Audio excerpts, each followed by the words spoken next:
BJD सरकार रे न्याय पाई नथिबा पीड़ित परिवार एकाठी होई बड़दाण्ड रे पदयात्रा करिसेंती।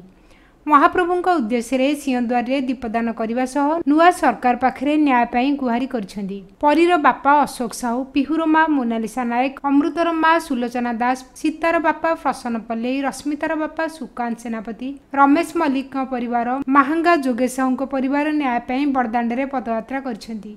ओडिशा न्याय पाई लड़ई परिवार नेतृत्व में ओडिशार बहुचर्चित जघन्य हत्याकांड, शिशु अपहरण, शिशु अंग तस्करी, दुष्कर्म भली मामलें न्याय पाई मृत और अपहृतों परिवार, हत्याकांडर शिकार परिवार न्याय दाबी में श्रीगुंडीचा मंदिर ठारू श्रीमंदिर पर्यंत पदयात्रा करने सह नीरव प्रतिवाद जणाइछंती।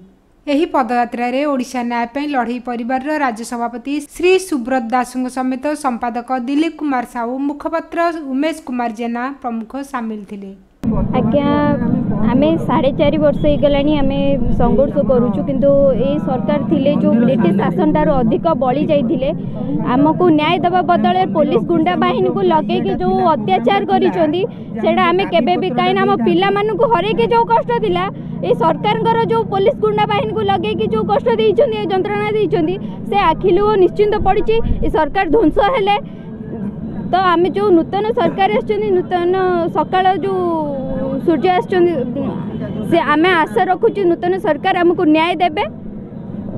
ये जो नवीन सरकार थिले कहीं साधारण लोक को भेट करती जो आगामी दिन में जो आमर मुख्यमंत्री हे मु आशा करुच्ची मु अनुरोध करुच्ची भी तांको से साधारण लोक को देखा करंतु भेट करंतु तांकर दुख बुझंतु माँ मान को सम्मान दिंतु। ये मिछुटार जो नवीन बाबू सरकार थिला बेले जो मिछुटार डेंगुरा पिटुले माँ मान को सम्मान दौरान 4.5 कोटी ओडिशावासी तांका परिवार बोली, किंतु एटा मिछ प्रश्न जमिति न आगो को। सुब्रत कुमार दास, राज्य सभापति न्याय पाई लड़ाई परिवार। आज जो पदयात्रा करा जाइछि आमे 2021 मसीहा डिसेम्बर 31 तारिख दिन प्रथम थर पुरी आसलु और महाप्रभु को हाथ टेकिकी कहीलु जे ये विजु जनता दल सरकार नवीन बाबू सरकार समूले ध्वंस हो जाऊ। आज से सत प्रमाणित होईची, कारण ये आम ओडिशा राज्यर जो पीड़ित परिवार माने वर्ष वर्ष धरिक न्याय पाई संग्राम करी आसुचु जे कौन सी पीड़ित परिवार आज पर्यंत न्याय पाइले नहीं। केवल ये क्षेत्र में विजु जनता दल सरकार रे थिबा नरहत्याकारी मंत्री, विधायक एवं तुंग नेता माने आम पीड़ित परिवार को न्याय देवा बदल में पुलिस गुंडा बाहिनी की लगेकरी विभिन्न समय आमको राजरास्तार घोषाड़ी पुरी रे भी जो परिस्थिति करथिले आपण माने समस्ते से दृश्य देखिथिबे। एवं आज ये सरकार समूले ध्वंस हो जाइछि।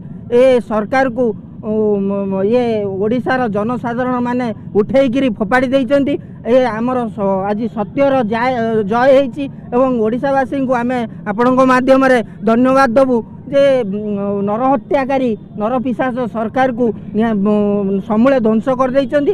एवं आमे पीड़ित परिवार माने ये जो नूतन सरकार गठन होबाकू जाउछि समस्ते अनुरोध करिवु जे नूतन सरकार गोटे टीम गठन करी गोटे स्पेशल टीम गठन करी आम पीड़ित मान को न्याय देवे। कारण आम ओडिशा राज्यर सबुठारु बहुचर्चित केस परी केस देखंतु, पीयू केस देखंतु, महांगा केस देखंतु, सबु केस रे आमे न्याय पाई वर्ष वर्ष धरी संग्राम करुचु। आम आशा रखिबु ये महाप्रभु जगन्नाथ हाथ टेकिकी आज आम कहीकि जाऊँ ये विजु जनता दल सरकार आमको न्याय देनी। तार जो नरहत्याकारी विधायक मंत्री मान अच्छी से निहाती भाव में गिरफ हेबे एवं फांसी दंडे दंडित हेबे। पूरी पेरू सौभाग्य पट्टनायक रिपोर्ट ईपीए न्यूज। एमिति आउ किछि नुआ नुआ खबर जानिबा पई आम ईपीए चैनल को लाइक, शेयर एवं सब्सक्राइब करने को भूलंतु नहीं।